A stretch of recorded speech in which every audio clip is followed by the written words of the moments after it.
tournament you ever watched as a kid, and it all comes rushing back to you. And for a month, everybody is really, really happy. In the build-up, after the deed is done, there's going to be a lot of recriminations, there's going to be a lot of accusations, there's going to be a lot of marches. Brazil has absolutely taken that on board. They've been marching since forever, it seems, about any number of issues. And yes, they did spend $11 billion on this tournament. And in a country like Brazil, is that the wisest thing to do? We don't know. But they are the home of football. And now, as I say, for these 30 days, everything comes together and everyone's happy, I think.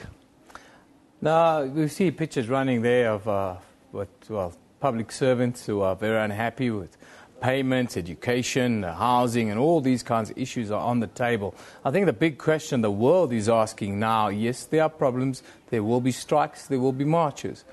Are the facilities ready? Who knows if they're ready? I think they are ready. I think a lot of journalists, especially if you monitor the British journalists, they're the most damning of the bunch. If anything goes wrong with their beloved England and their training facilities and the stadium that they play in, you immediately see a lot of headlines. So from that perspective, I think everything is okay. I think it's all done. I think there's a city up in the top of the coast, Natal, where there might be something going wrong. But that should be fixed in time. So, yeah, in terms of having a platform and a stage, it's all there. And the thing is, they bring the Maracana to the picture. That's the stadium. That is the iconic stadium in football. I mean, it's one of the biggest, one of the best. For these 30 days, all of that is going to go away, all the problems and hassles, and everyone's just going to have a great time and watch some great football, hopefully. You're a very positive man, Simon Burke, so early in the morning. Wanted to ask you, though, about the effect that the protests and people protesting in the street will have on the image of the country, and then also will it affect matches, and if it does, what happens in that case? Well, I mean, football is tied to Brazil's image, so I don't think in that respect the football is going to be affected, or Brazil's image in terms of football is going to be affected by that. What I have seen and what I have been reading is that it's very flat at the moment. A lot of fans who've arrived in the country expecting carnival atmosphere, they haven't seen any of that just yet. Brazilians are very slow to get into the swing of things. And what is expected is that as soon as the opening ceremony kicks off, as soon as they see the Seleção in action against Croatia tonight and hopefully get a win for the country, everything's going to be okay for the next 30 days. But right now, fans are showing up and going, hang on, where's the party?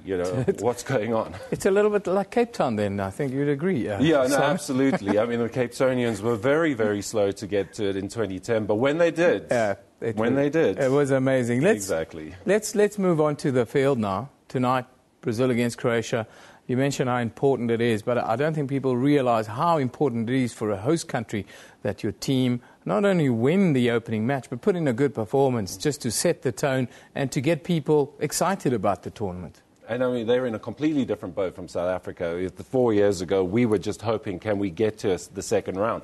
Brazil, they're expecting a 6th World Cup win, no less. That is huge pressure. A guy like Neymar is the face of the World Cup. He's beyond everyone else. And he hasn't done anything to really prove that he's that. He's just the guy they've adopted because he's the striker for the 11 Brazilian players that take to the field. And it's massive pressure, absolutely. And Croatia could do something. And then you've got to look at the group they're in, Mexico as well, and Cameroon. These are not easy matches. This is not an easy group for Brazil to get through. Yeah, it's very, very, very tough. Let's talk about the byplays within that. The one relationship that's going to be really stressed is between Neymar and Messi. You know the standoff that's always between Argentina and Brazil. Argentina want to come to Brazil and win the World Cup there. They say it would be their greatest achievement by winning the World Cup in Brazil because they are such, they're such passionate opponents of each other in South America. Will that relationship between those players be able to stand up and in the same sort of context that Lionel Messi, this will be his defining moment? Well, you think I think Neymar's got a good teammate in Lionel Messi. He's not a bona fide superstar who wants the spotlight. He is a superstar, no less, but that's what people have put on him. But he's a very, very level-headed chap. He gets sick during matches or before matches because he's so nervous. You don't see that from Cristiano Ronaldo. Ronaldo wants the spotlight. So if there was that clash between personalities with a Ronaldo and a Neymar, yes, you would have a big implosion. But Messi and Neymar, I think that'll stand the test of time. But, Grant, that is what you were saying is very true, because going to Brazil and winning the World Cup there is what every South American team wants. Yes. Uruguay did that. Yeah. Argentina could do that. So let's talk about the great players going there and the legacy, and if you want to be in the pantheon of the all-stars of all time, if you want to stand next to Maradona, a guy like Leo Messi, a guy like Cristiano Ronaldo, you don't live forever in the pantheon of greatness if you don't win the World Cup. Exactly. Now, I don't think Ronaldo can go there because he's unlucky in that he's playing with Portugal. Now, I'm not want to offend the Portuguese supporters, but I just don't think they've got the legs to go all the way. Messi, on the other hand, this is a very serious tournament for him because he is a great, great player and he deserves to be up there with Pele, Maradona, Zinedine Zidane, Johan Cruyff, those guys who will live forever, who are immortals in the game. Messi is there. He needs a World Cup to take him, to be secure in that legacy forever. He will only be remembered forever if he wins the World Cup. That's how it works. And it's unfortunate. That's the pity. But he's a quality player, but Finally, I want to ask you the African challenge in Brazil. Who's your pick? I got a good feeling about this Cameroon side. They're sort of flying under the radar. They've got the pedigree. Nobody's really looking at them. A decent side. They are, but my worry about the African sides is Ivory Coast, Ghana, you take, for instance, very, very old teams by comparison to some of the German team or the Spanish team. But I like the Ivorians. I think Yaya Toure has had an incredible season for Manchester City. He should have been the player of Europe. I mean, he should definitely have. Yeah. He is just that kind of fire starter, and the guy can hold everything together. If the Ivory Coast can travel well, and Ghana is another one, Africa can make an assault in this tournament from various ends. It just remains to be seen which is the team that can get a good run of form and go further. Simon, thank you for joining us this morning. Interesting views as always. Nice of you to come out so early in the morning and join us. I know you're a primetime guy. Thank you. Welcome. Now, FIFA President Sepp Blatter endured a tense and frosty reception from UEFA delegates at the FIFA Congress, which opened in Brazil last night. They believe that there's a need for change. The top of the organisation, after Blatter told him that he was considering standing for a fifth term. UEFA is not backing Blatter to run for a further term as FIFA president. Blatter enjoyed criticism from the Dutch and English football associations. I think FIFA will come to a standstill because I also told him, and that is my true opinion, that people don't really take him serious anymore because now a few months ago he all of a sudden said the voting for Qatar was a mistake. That means that he blames all the others. Yesterday or the day before yesterday, he linked racism to the vote. How can you do that? My personal view, he should have stayed, with his comment back in 2011. I think he has done some good work over the years. Yes, he's looking at the governance structures and what needs to be done going forward. But in my opinion, governance structures, need the proper people within them. You can change the structure, but unless you have, the right people within it, the structure is irrelevant to me. Meanwhile, with just a day to go before the kick-off of the month-long FIFA World Cup tournament, Brazilian President Dilma Rousseff is still defending the cost of hosting the football fiesta. Rousseff rejects claims that the World Cup spending somehow diminished investments in health, education and other public services. From 2010, when construction in the stadium started, until 2013, the federal, state and municipal governments invested about 1 trillion and 700 billion reais in education and healthcare. I say again, 1 trillion and 700 billion reais. Others cannot wait for the first whistle in Sao Paulo tomorrow evening. as teams keep on arriving and preparing for the Samba football. Mduduzi Ndlovu, SABC News. Now, another contributing factor to making this year's World Cup bigger than ever is, of course, the emergence of social media. Social media sites like Twitter, Facebook and YouTube are bound to be buzzing over the next couple of weeks and year to monitor and keep us all up to date is independent media monitoring specialist Tonya Kuri. Good morning, Tonya. Thanks for joining us again. Good morning, Evan. Lovely to be here. Now, just give us a little update. How is the World Cup shaping on the forums? It's so exciting, isn't it? The media, I think this is the first World Cup where we've got an absolute social media focus on the game. I mean, I've got about 4 apps on my phone already. I'm so delighted that today has finally arrived. Eben, there's a storm in the media. News media alone had 45,000 unique articles yesterday alone. Wow. World Cup. Yeah, World Cup World articles. Cup and related, obviously. Yes. Well, no. Well, you see, the interesting thing is pulling out just what relates to World Cup 2014. Yeah. That's quite a challenge in its own, because people refer to old World Cups. Like I personally, on my social networks, are talking about 2010 and how much fun it was. So the stats you're looking at now are only related to the 2014 World Cup. Okay. And the top one there is the news media across the world. And you can see how it's steadily climbed over the past 30 days, hitting its peak yesterday. And I can imagine today it's going to just go all the way up, yes. Yeah, actually. It was, and then social media, of course, is going to even get larger over the next couple of days. I see there's a nice one at the bottom here where you've got a talk around the players. Is that right? Yes. I see Ronaldo's got the biggest chunk. Is that true? Yes. So I read an article yesterday about the highest paid football players in the Cup, and we took the top 10 and put them on the chart. And Ronaldo absolutely walking it with just under 40% against the other 9. And then, of course, Lionel Messi, coming in just after him. But my goodness, don't these guys get paid well, hey? Yeah, they do. It's a bit of a disgrace, if you ask me, that, somebody could get 6, 7, 8 million rand a week for playing football. If you think about it, you play 1, maybe 2 matches a week. If you cut it in half, you're walking away with 4 million rand fee per match for a top player. It's unbelievable. Got some other stuff as well. We put the groups, each of the groups onto the chart, and we found that Group A and Group D coming in the biggest of the lot. Group D primarily because you have England in Group D, and wow, the English are talking a lot. People, aren't they? They are a passionate people. Unfortunately, they haven't done anything at the World Cup since 1966 in England. Right, that's right. And they always talk about 1966. It's as if it was the only World Cup, isn't it? So they appeared quite heavily on the chart. And then, of course, Group A, because of the opening matches today. What's also quite interesting is Croatia and Brazil and how we measured the two against each other. We found that Brazil, obviously being the host country, getting over 80% of the press about the match that opens this evening. And I personally can't wait. It's going to be tremendous, the football itself. But the big thing I think that's worrying people at the moment is the chaos surrounding the World Cup.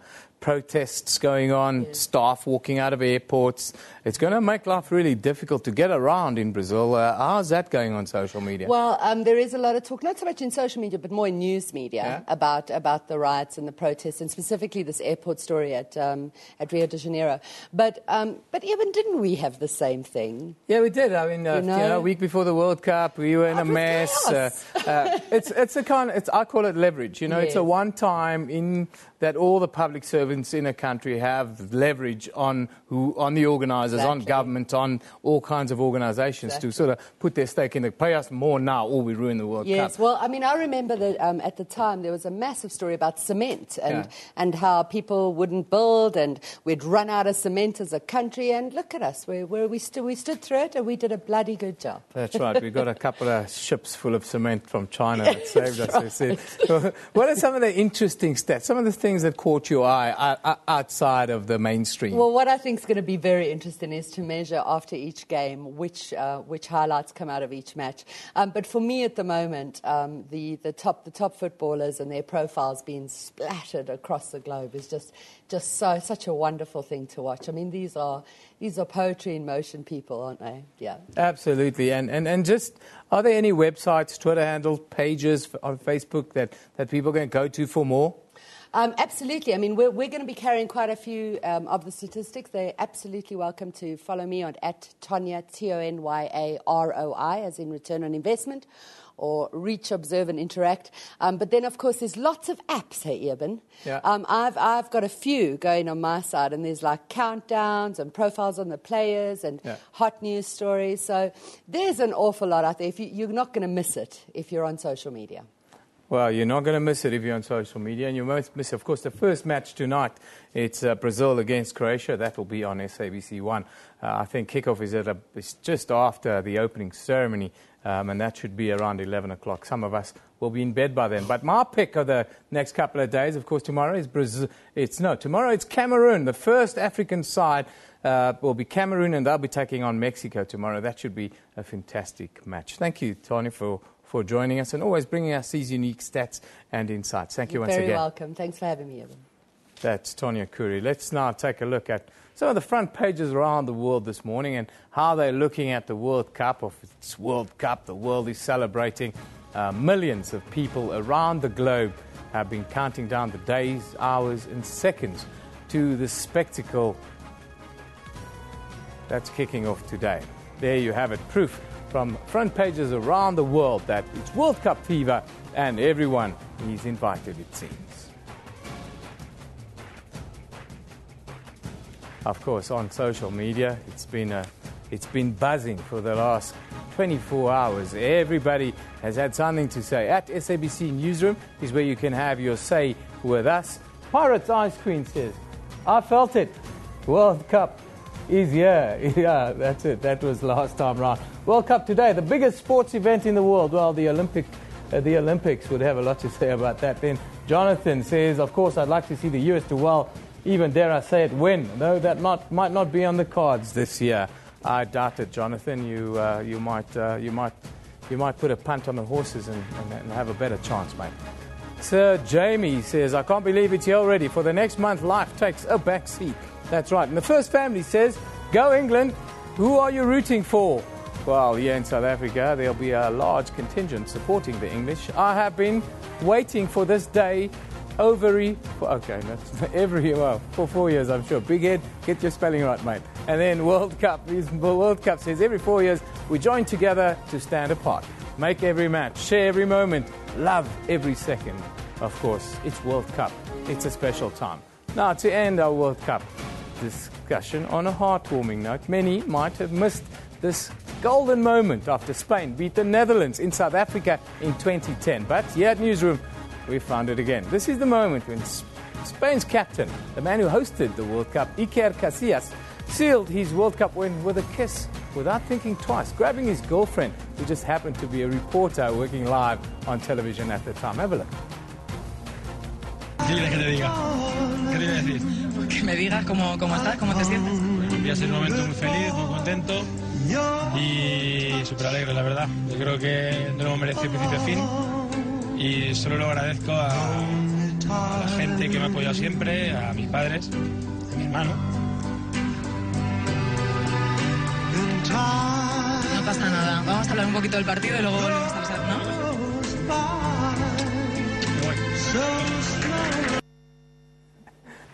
What a lovely moment. That sort of encapsulated what happened here in South Africa in 2010. We're going to take a short commercial break. Of course, it's World Cup Day, but after a break, we talk about Boko Haram's reign of terror in Nigeria. That's on a serious note after the break. See you then.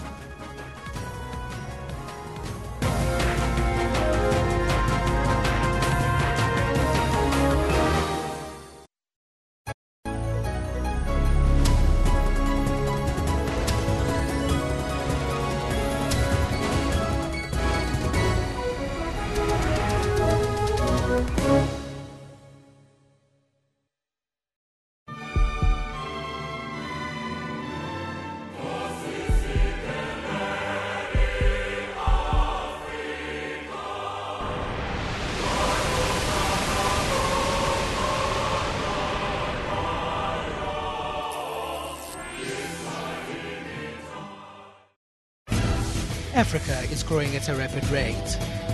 A huge part of this African growth is technological innovation.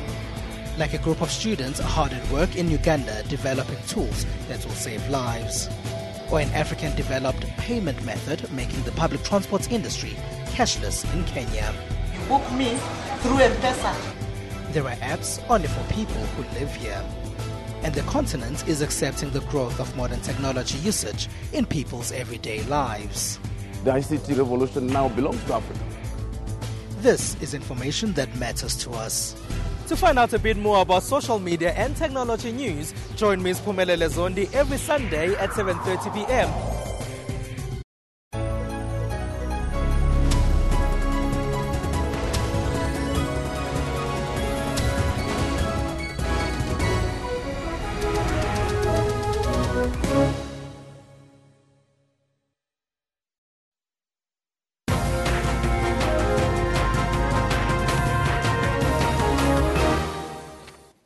Well, it's nice to have you back with us here on Newsroom.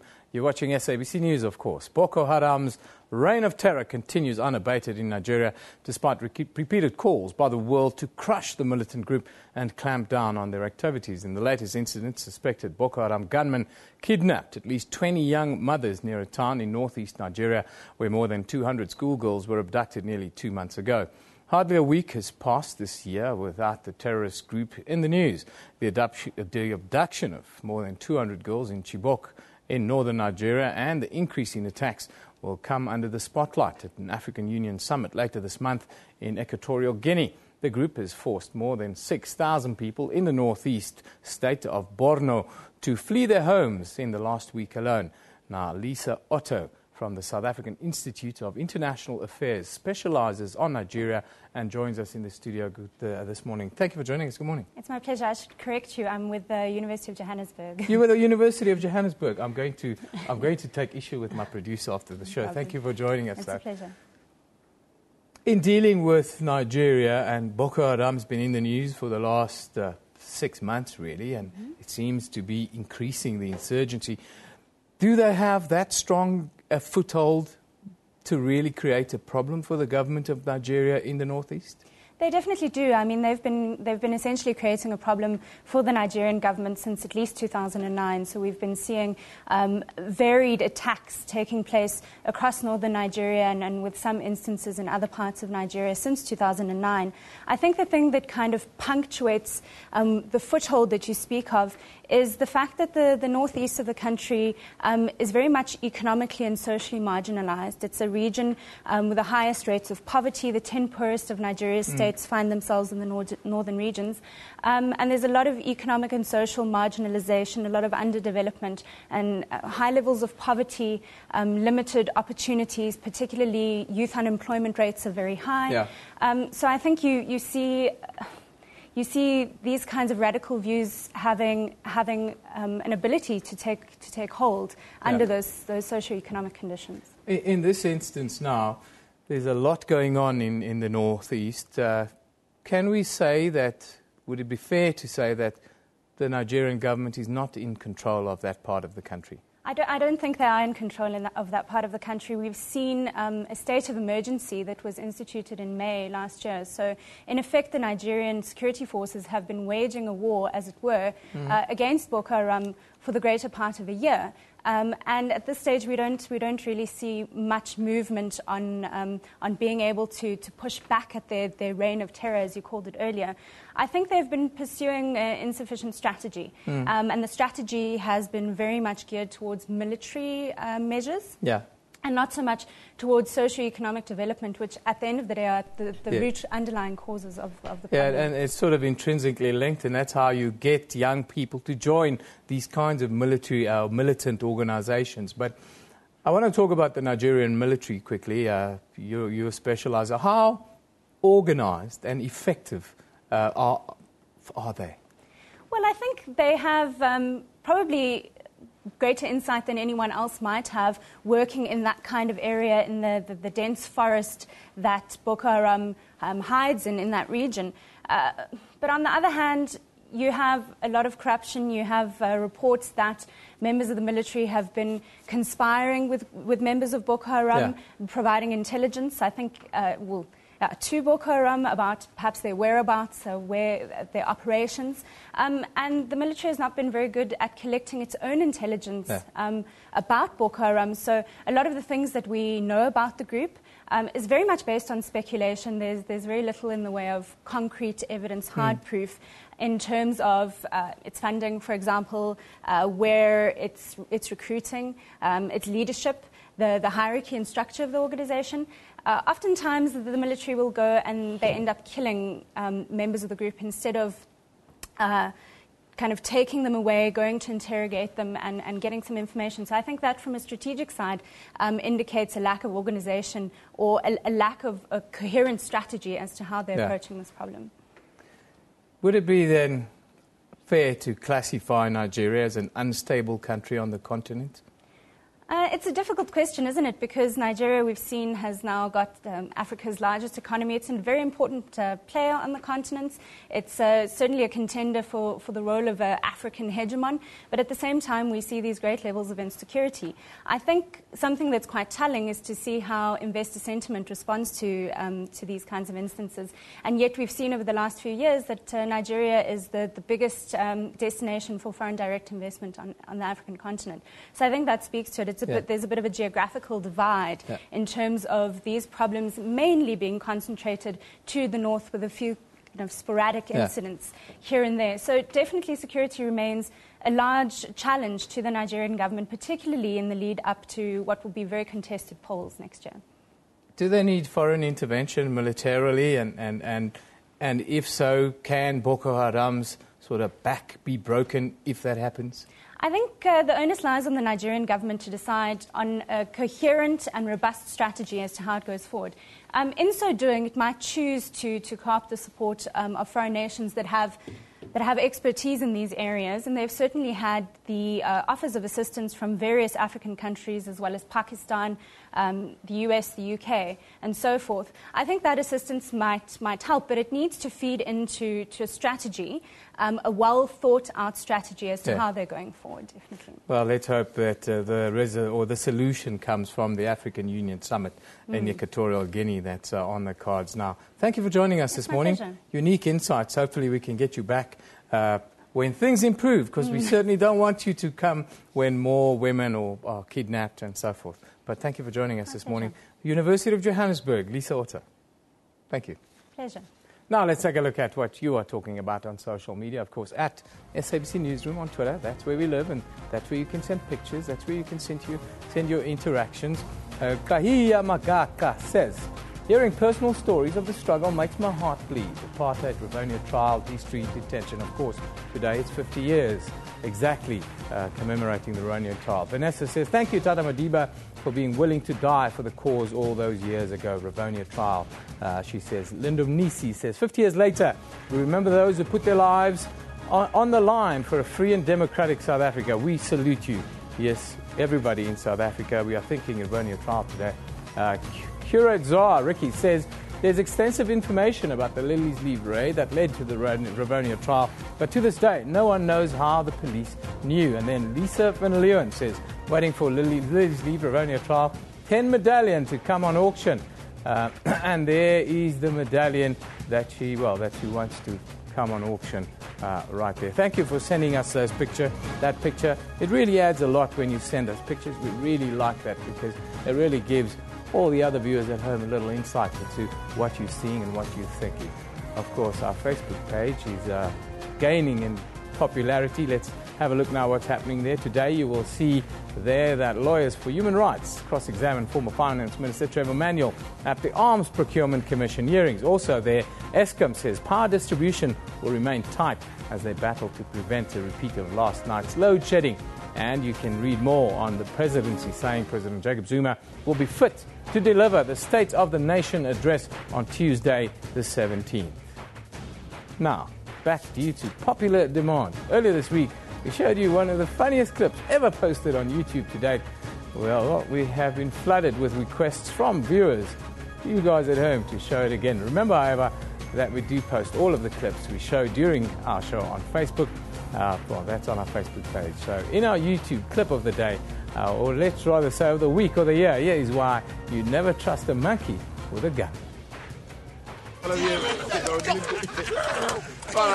Hey, yo, bite, don't come, you gotta bite. Hey, no.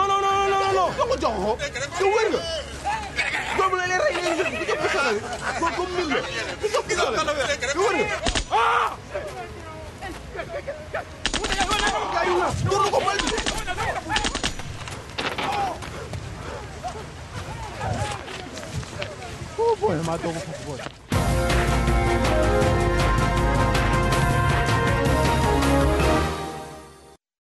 SABC, sharing 20 years of inspiration.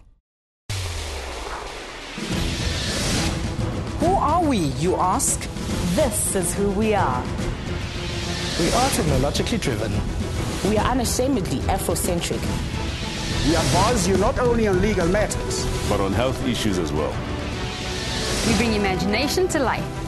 We celebrate arts and culture and lifestyle. We tackle life challenges head on. we dig deep, we probe, we question. We invite you to take a view from our house, as we tell it without fear, separating fiction from factual. We are the SABC News Channel. All news, all global, all the time.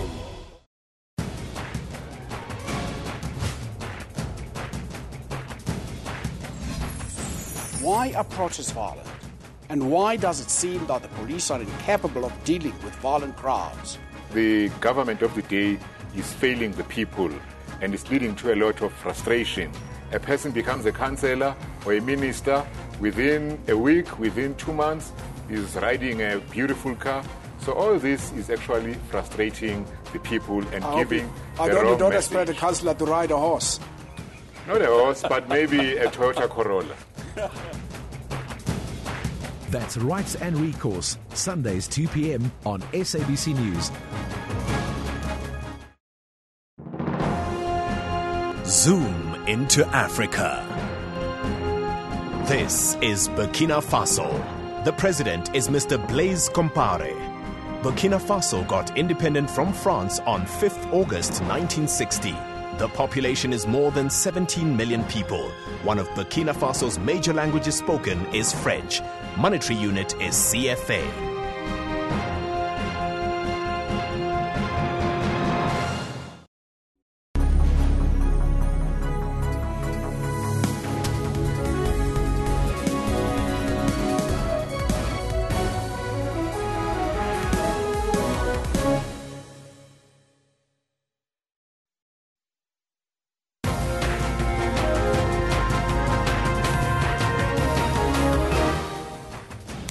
Good morning, welcome back. You're with Newsroom on SABC News. I'm Catherine Malan. Let's have a look at the news making headlines.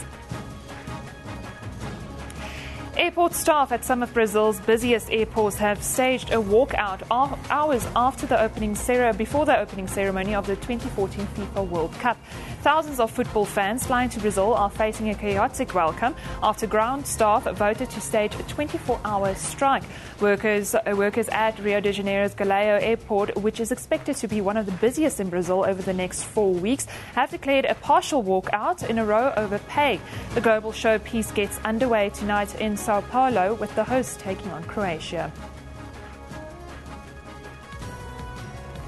Technical teams are working around the clock to repair damaged overhead cables that have been severely affected Metro Rail train services this morning between Queenswood and Kruispoort stations. All trains from Mabopane to Eerste Fabrieke have been rerouted to go via Rustic Station, and a bus shuttle service has been introduced to transport commuters between Hercules and Kruispoort. Metro Rail has appealed to commuters to seek alternative transport. Then moving to the courts, a man from Springs on the East Rand who is accused of assaulting and keeping his wife and 5 children captive in his home is expected to appear in the Springs Magistrates Court today. The 36-year-old man may not be named to protect the identity of his family. He faces charges of child abuse, rape, assault and defeating the ends of justice. Then in the Pretoria Magistrates Court, 12 people are expected to appear on charges of fraud and theft related to an international cybercrime syndicate. The suspected global multi-million-dollar syndicate was busted by the Hawks and US counterparts last month. Remember, all these headlines are available on our Facebook page. You can also follow us on Twitter at SABC Newsroom. Eben, back to you. Thank you very much, Katrine. Well, we turn our attention now to all things online. And joining me is SABC digital news producer and soccer expert, really, Sipho Kekana. But Sipho, before we go to the football, there's a lot of football to be had. Of course. It's an important day for South Africa today, the 50th anniversary of the final day of the Rivonia trial. Just tell us, how are we going to bring it to life in the online space? Sure, of course. It's a big day marking the 50th anniversary of the Rivonia trial today. What we have done on the website, we have created a special report that we have on the website just to mark the day, recapping the Rivonia trial, what happened that in 1964, and some interviews that we've had before with some of the Rivonia trialists, the likes of Katrada. That's what we have. We also have a nice little video on the Lily's Leaf Farm Museum that was set up at the farm, which was used by those trialists as a hideout during the apartheid regime. Yeah, so all of the stuff around the commemoration of 50 years is on our website. So that's where you can really go and have a look and find all the detail, what happened 50 years ago. Landmark day, really, in the history of our country. But it's football that's on everyone's mind today, I suppose. Sure. It's a big day in Brazil. Just tell us about the special report that you guys have put together on the World Cup. Yeah. We've put together a very extensive special report, Eben, where we people can go onto the special report to actually get the latest news on what's happening in Brazil in as far as the World Cup is concerned, about all the 32 teams that are in Brazil and stuff like that. We also have, we're going to have match previews and match reviews. We have some very good team profiles on the website about all the teams that will be taking part there, and we also predict their chances in the tournament. We've done that with the assistance of some of the coaches, like your former Bafana coach, Ted Dumitru, former SAFA coach instructor Sudesh Singh, the likes of Augusto Palacios, and as we go on, they will also be writing analysis pieces for us, doing commentary and sharing their views and predictions with us. So people will actually have a lot of information on the site.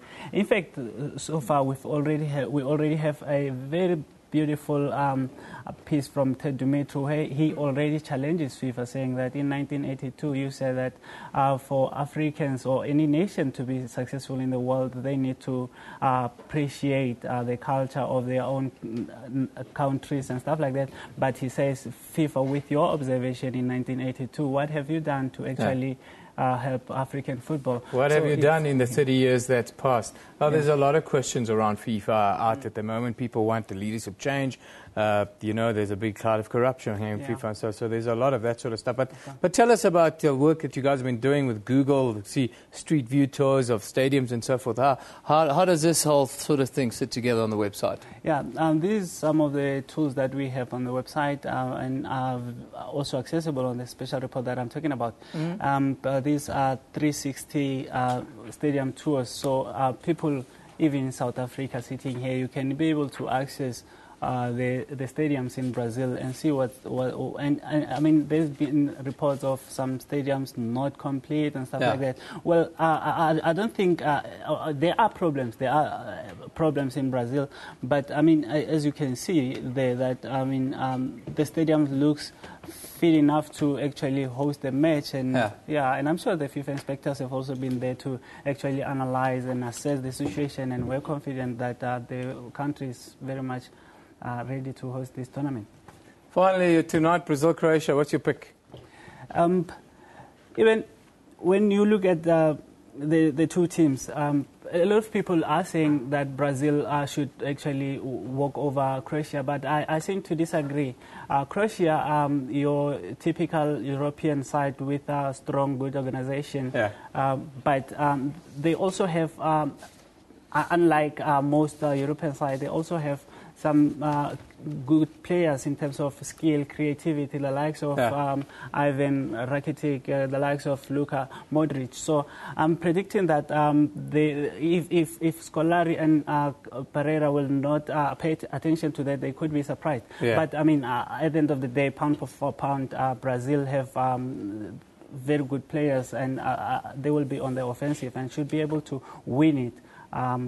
But tactics will actually play a huge I'm going role. to be controversial, and I'm going to say we're going to see the first upset in this match tonight. Brazil will be upset by Croatia. That's my prediction. If I'm right, you'll come back tomorrow and you'll pay me in front of the nation. Okay? Sure, we'll do that. Thank you. Sipo Kakana joining us this morning from, well, he's a producer with our digital news platforms, and they're doing so much on the World Cup. It's really interesting, and you should go there and have a look at all of it. But winter is here, and it's here to stay, it seems. Cold winter months might mean hot chocolate and curling up at a fireplace to some, but for those less fortunate, it simply means survival. Our producer, Katrine Milan, has more. There is indeed no denying that winter is here and that there are hundreds of people who will be fighting the cold with only a few blankets, a candle or two if they are lucky. Now, Nedbank, as part of a winter campaign, has joined forces with the Living Arts Emporium, who will be painting 10 paintings that centre around the theme of Make a Warmer Winter Happen. These artworks will be auctioned off, and the funds raised go directly to buying more blankets for those less fortunate. We are joined by Connie Gugushe from Nedbank's Divisional Executive for the Corporate Social Responsibility, as well as one of the artists from the Living Arts Emporium, Vincent Osimwegi. Vincent, I hope I pronounced your name right there, but guys, welcome to the show. Thank you very much. Connie, I would like to just start with you. Can you just recap the idea behind the whole campaign for us? Well, the Nedbank Winter Campaign is a blanket distribution campaign. It's aimed at vulnerable citizens or vulnerable groups of our society, primarily children and the elderly. Nedbank has been involved in this campaign for the last 5 years, and we've spent about 3.2 million rand distributing, I think, 16,500 blankets and to about 30,000 beneficiaries. So this year, we've partnered with the Living Arts Emporium just to get more awareness and to get more partnerships going, because that's how we can actually achieve more. Now, what has Nedbank identified as the biggest problem for those less fortunate?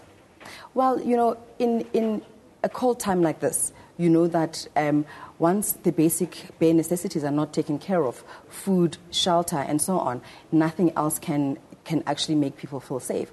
So this is just a small part that Nedbank is playing to say, let's just make people be warmer so that we avoid illness, so that we avoid, getting into complications, because some of those people actually are already vulnerable in terms of being infected with HIV and AIDS and so on. So, you want to make sure that you give them structures that will keep them safe, to make sure that they don't actually get into more vulnerable positions. Now, the decision to join forces with the Living Arts Emporium and the decision to approach artists, any significance behind that?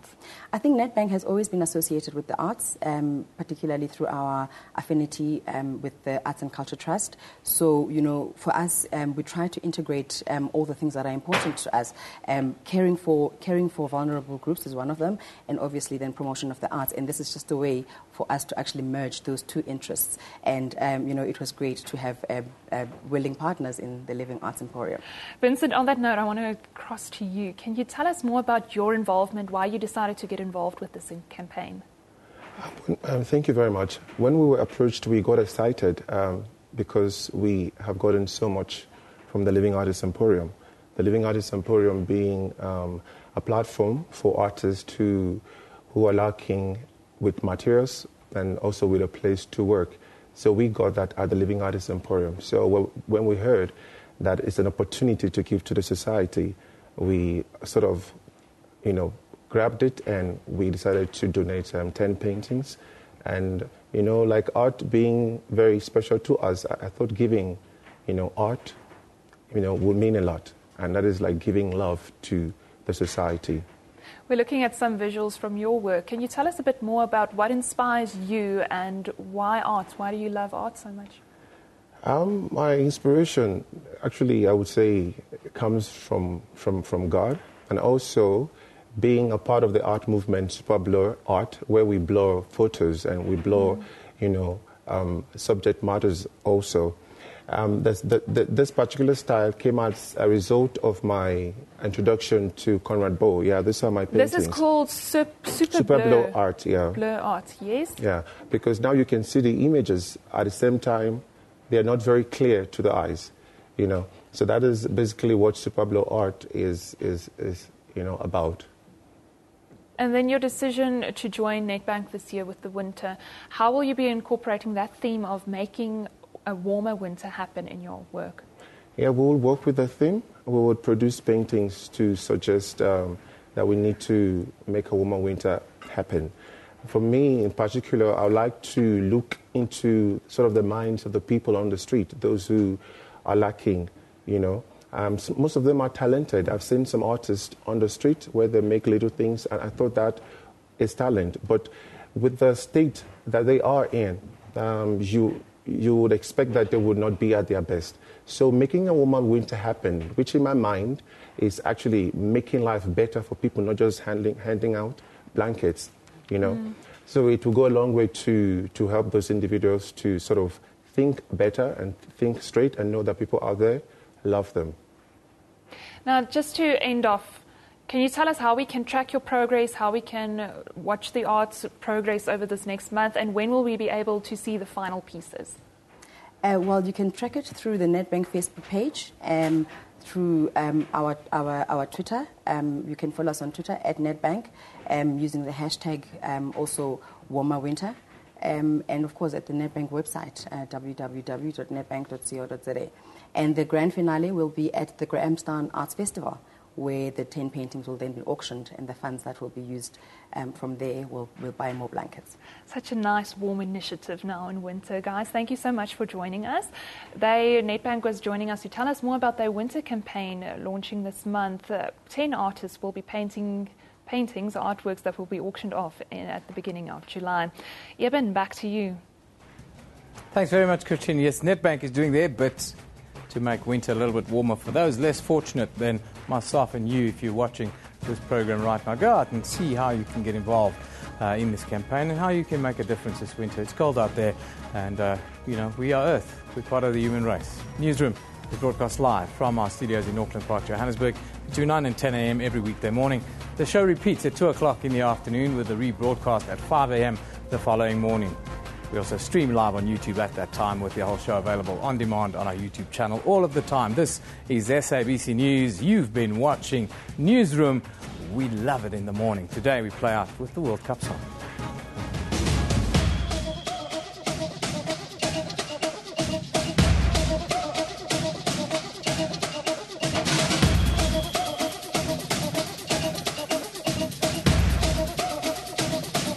Put your flags up in the sky, put them in the sky. Hang them side to side, side to side. Show the world where you're from, show them where you're from. Show the world we are one. Love, life.